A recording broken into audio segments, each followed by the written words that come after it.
முடிஞ்சு தண்ணி சோறு சாப்பிட்ற மாதிரி நிலைமை ஆகிடுச்சு. சிபிஐ பிரசிடென்ட்டுக்கும் எல்லாம் பார்த்துங்க. அந்த அறநிலைத்துறையை வந்து சிதம்பரம் காளி கோயிலில் இருக்கிறவங்க நம்மளை பிரிக்கெட் அடித்து டைமை வேஸ்ட் பண்ணிட்டாங்க. நல்ல சாப்பாடு சாப்பிட முடியல. காலையிலையும் தண்ணி ஊற்றி இப்பயும் தண்ணி ஊற்றின சாப்பாடு. அறநிலைத்துறை A to Z கலெக்டரிலிருந்து கடலூர் மாவட்டத்தில் உள்ள அத்தனை பேரும் மாற்ற வேண்டிய ஆள். பயங்கரமாக லஞ்ச ஊழல் வழக்கிலலாம் கொஞ்சம் இதாக இருக்கும். மினிஸ்டருங்க வந்து டிஎம்கே ஆளுங்கட்சி எதிர்கட்சி சப்போர்ட்டில் இருக்காங்க. அவங்களும் கொஞ்சம் சிபிஐ பார்த்துக்கணும். நான் சொல்கிறேன், யூடிஐ முருகன் சொல்கிறேன், அவங்க திரும்ப என்னை விடல. திரும்பி அங்கே ஒரு போலீஸ் இங்கே ஒரு போலீஸ், அந்த போலீஸ் எல்லாமே வந்து கஞ்சா கேஸ் போடுறா அப்படி இப்படின்னு சொல்கிறாப்புல. ஆல்ரெடி டோட்டல் அப்படி இல்லைன்னா நான்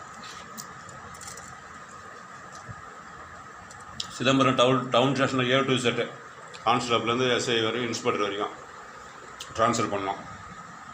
கிள்ளை போலீஸ் ஸ்டேஷனை A to Z ஒரு அங்கே திரும்ப கூட இருக்கக்கூடாது, எல்லாம் transfer. Annamalainagar police station A to Z transfer. Taluka station Chidambaram A to Z ஃபுல்லாக ட்ரான்ஸ்ஃபரு. அதே மாதிரி அதிகாரியெல்லாம் கண்காணிக்கணும். சிபிஐ தாசில்தார், RI, VO, தலாரி A to Z இவங்கெல்லாம் ட்ரான்ஸ்ஃபர் அடிக்கணும். உடனடியாக வந்து வேலை செஞ்சால் யூடிஐ முருகன் வேலை செய்கிறதுக்கு ஈஸியாக இருக்கும். புது ஆளுங்களாம் நல்ல ஆளாக போடுங்கப்பா. நன்றி.